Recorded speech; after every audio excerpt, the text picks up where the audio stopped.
जय हिंद। देखिए फ्रेंड्स, आज के इस वीडियो में हम समझेंगे फंडामेंटल राइट्स, है ना।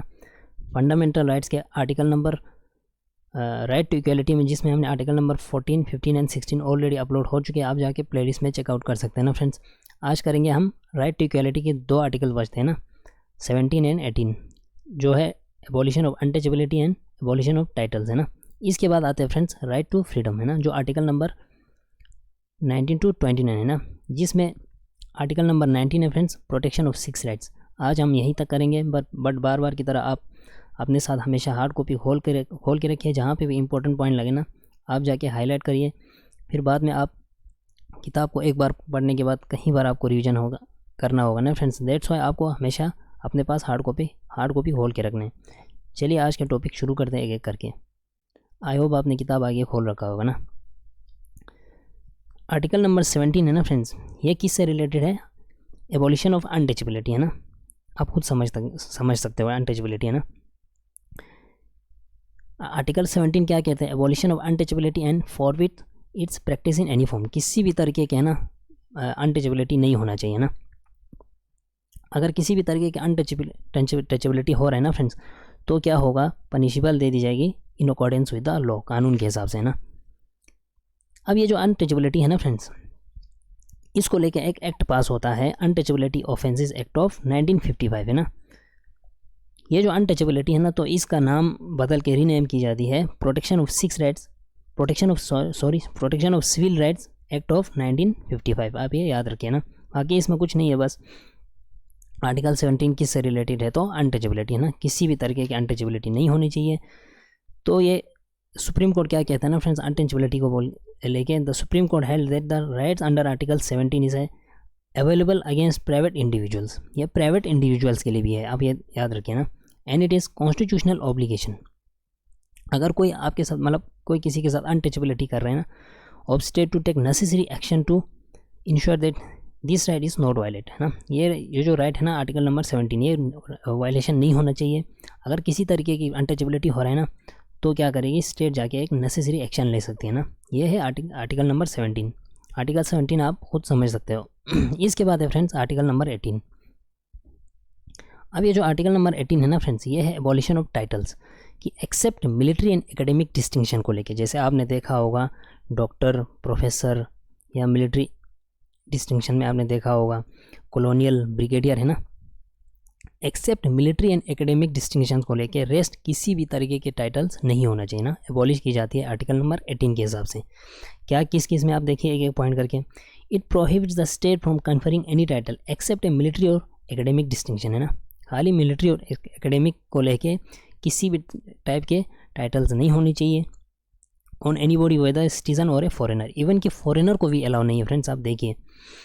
It prohibits the citizen of India from accepting any title from any foreign state, कि भाई आप कहीं फॉरेन की किसी कंट्री से आप टाइटल लेके आ रहे हो, किसी आप जैसे फॉर एग्जांपल मान के चलो पर्सन ए जा रहे हैं यूएस, है ना, अमेरिका जा रहा है, अमेरिका से वो कुछ अपने साथ टाइटल कुछ लेके आ रहा है, वो भी यहाँ पे एक्सेप्ट नहीं की जाएगी ना। ये है second point.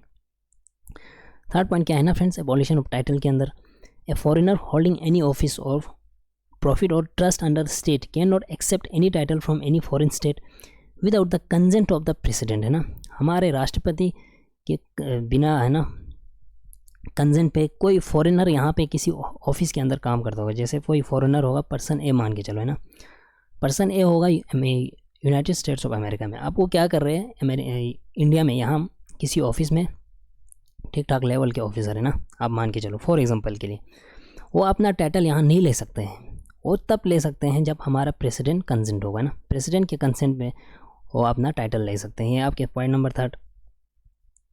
Even a foreigner holding, है ना, यहाँ पे लिखा है फॉरेनर, कोई फॉरेनर को भी यहाँ एलो नहीं है किसी टाइप के टाइटल्स को लेके ना। ये है point number C. Point number D क्या है ना friends, no citizen or foreigner holding any office of profit or trust under the state is to accept any present emolument or office from under any foreign state without the consent of the president, है ना। कि कोई, है ना, अब मान के चलो no citizen or foreigner, even citizen और भारत के नागरिक होंगे ना, फॉरेनर एंड, या कोई सिटीजन होगा या कोई फॉरेनर भी होगा ना, किसी ऑफिस के अंदर या किसी प्रॉफिट ऑफ ट्रस्ट के अंदर कोई काम करता होगा ना, स्टेट या गवर्नमेंट के ना, गवर्नमेंट की किसी ऑफिस या ट्रस्ट के अंदर काम करता होगा ना, किसी टाइप के प्रेजेंट या पैसे किसी टाइप के है ना एमोलमेंट नहीं ले सकते हैं except with the consent of president. यानी जब हमारे प्रेसिडेंट है ना, राष्ट्रपति जी एक्सेप्ट होगा, कंसेंट होगा ना, तब जाके ये एमोलमेंट प्रेजेंट ले सकते हैं ना, वरना किसी टाइप के आपको ना प्रेजेंट या एमोलमेंट या पैसे लेने के अधिकार नहीं है। ये है आपके आर्टिकल नंबर 18 के डी पॉइंट है ना। तो ये आप खुद पढ़ सकते हैं फ्रेंड्स, ये मतलब ये आसान ही है ना, इतना वो टफ नहीं है। From the above it is clear that hereditary titles of nobility like Maharaja, इस टाइप के मतलब टाइटल जैसे Maharaja, Raj Bahadur, Rai Sahib, Diwan Bahadur extra which are conferred by colonial states are banned by Article 18 as these are against the principle of equal status of all। हमारा संविधान क्या मानती है? Equality of all है ना, सबको बराबर, कानून के नज़र में क्या है, सब बराबर। इस चीज़ को जैसे कि इन चीज़ों को महाराजा, राज बहादुर होगा ना, ये टाइटल्स जो कॉलोनियल है ना, जो ब्रिटिशर्स के टाइम राजा राजवाड़ों के मतलब ये था ना, ये किसी भी टाइप के यहाँ पे नहीं होना चाहिए है हमारे आर्टिकल नंबर 18 के अंदर। आप सुप्रीम कोर्ट में एक है ना, सुप्रीम कोर्ट क्या कहता है ना फ्रेंड्स 1996 में कि जो हमारा जो नेशनल अवार्ड्स है ना, जैसे भारत रत्न हुआ, पद्म विभूषण हुआ, पद्म भूषण हुआ, पद्मश्री हुआ है ना, सुप्रीम कोर्ट क्या कहते हैं 1996 में कि ये जो है ना अवार्ड्स है, बड़े बड़े अवार्ड्स होते हैं ना, ये टाइटल्स के अंदर नहीं आते हैं ना। अगर कोई अवार्डी होगा ना, फॉर एग्जांपल आप मान के चलो पर्सन ए को मिला है पद्म विभूषण है ना, मान के चलो फॉर एग्जांपल, ये जो है ना फ्रेंड, जो पर्सन है अपना अवार्ड ले रहा है ना, अब ये पर्सन ए जो अपना अवार्ड लिया पद्म विभूषण, उसको ये जो टाइटल अवार्ड मिला है ना फ्रेंड्स, ये टाइटल के अंदर नहीं आएगी। ये बोला था हमारे सुप्रीम कोर्ट ने कब 1996 में। बट इसमें क्या है ना फ्रेंड्स, आर्टिकल नंबर 18 क्या करते हैं, एबोलिशन ऑफ टाइटल्स है ना, जो नोबेलिटी के ना टाइम पे दे दी जाती थी महाराजा राजाओं के टाइम पे ना, आर्टिकल नंबर 18 हमारा ये एबोलिश करते हैं। बट ये जो है ना फ्रेंड्स अवार्ड, जो बड़े बड़े अवार्ड्स मिलते हैं लोगों को, अब ये जो आर्टिकल नंबर 18 क्या कहते हैं ना, प्रीफिक्स हो या सफिक्स है ना, जैसे फॉर एग्जांपल आप मान के चलो पर्सन ए को मिला है पद्म विभूषण, अब ये पर्सन ए है ना अपने नाम के आगे हो या मतलब जैसे होगा डैश डैश ए अवार्ड या ए डैश डैश अवार्ड है ना, कि पर्सन को डैश डैश अवार्ड मिला है, या प्रीफिक्स या डैश डैश पर्सन को ये अवार्ड मिला है, किसी टाइप के प्रीफिक्स हो या सफिक्स, या उसके नाम के आगे हो या उसके नाम के पीछे किसी भी टाइप के टाइटल का नाम नहीं होगा ना। अगर वो टाइटल अपने जो जिस पर्सन ने ये लिया है ना अवार्ड, जैसे पर्सन ए ने अपना अवार्ड ले लिया, अगर उसने अवार्ड के पीछे या आगे अपने नाम के आगे पीछे अवार्ड का नाम लिखा है ना, डाल दिया, तो इसका अवार्ड क्या कर सकते हैं, वापस ले ली जाती है ना। ये है आपके आर्टिकल नंबर 18 में ना। दैट मीन इन शॉर्ट क्या है, हमारे नेशनल अवार्ड्स, बड़े बड़े अवार्ड जो होते हैं ना, अगर कोई पर्सन, किसी भी पर्सन को अवार्ड मिलता है ना फ्रेंड्स, तो अपने वो आगे नाम के आगे हो या पीछे अवार्ड का नाम नहीं लिखना होता है। बट ये जो है ना फ्रेंड्स अवार्ड, ये टाइटल की लिस्ट में नहीं आती है, हमारा बोला था हमारे सुप्रीम कोर्ट ने कब 1996 के अंदर। बट उसको एक्सेप्ट एक शर्त रखा है कि भाई आपका नाम के आगे हो या पीछे अपने अवार्ड का नाम नहीं लिखना है। अगर उसने अपने अवार्ड का नाम लिख दिया ना, तो उसका अवार्ड क्या होगा, वापस ले ली जाएगी। ये है आपके कुछ पॉइंट्स एबोलिशन ऑफ टाइटल के अंदर, जो आप खुद समझ सकते हैं ना फ्रेंड्स। तो फिर है फ्रेंड्स आर्टिकल नंबर 19 to 22 क्या है, राइट टू फ्रीडम। अब इस राइट टू फ्रीडम में जो है ना फ्रेंड्स आर्टिकल नंबर 19 क्या है, प्रोटेक्शन ऑफ 6 राइट्स। अब इस प्रोटेक्शन ऑफ 6 राइट्स में क्या क्या राइट्स है, तो हम एक एक करके डिस्कस करते हैं। जो आज के जो हम है ना फ्रेंड्स, आज की वीडियो में खाली हम ये करेंगे freedom of speech and expression के अंदर क्या क्या है संविधान के अंदर। देखिए अभी जो प्रोटेक्शन ऑफ 6 राइट्स में कौन कौन से राइट्स आते हैं, आप देखिए right to freedom of speech and expression. आप क्या सोच रहे हो, आपका व्यू ओपिनियन क्या है, तो आप उस चीज़ को एक्सप्रेस कर सकते हैं ना। सॉरी फ्रेंड्स, यहाँ पे एस लगा देना, कोई इशू नहीं। ये है आपको right to freedom of speech and expression, पहला राइट्स जो राइट टू फ्रीडम के अंदर है ना। सेकंड है right to assemble peaceful and without arms है ना, आप असेंबल है ना जमा हो सकते हो किसी भी प्रकार के आर्म के बगैर है ना। राइट टू फॉर्म एसोसिएशंस और यूनियन और कोऑपरेटिव सोसाइटीज़ भी आप बना सकते हो। Right to move freely throughout the territory of India, आप कहीं पे भी जाके बस सकते हो ना इंडिया के। बट कुछ रीजनेबल रिस्ट्रिक्शंस है जो हमने प्रीवियस वीडियो में भी डिस्कस किया था। इस वीडियो में भी हम इस टॉपिक में अब आगे जाएंगे ना, एक एक करके हम डिस्कस करेंगे ना फ्रेंड्स।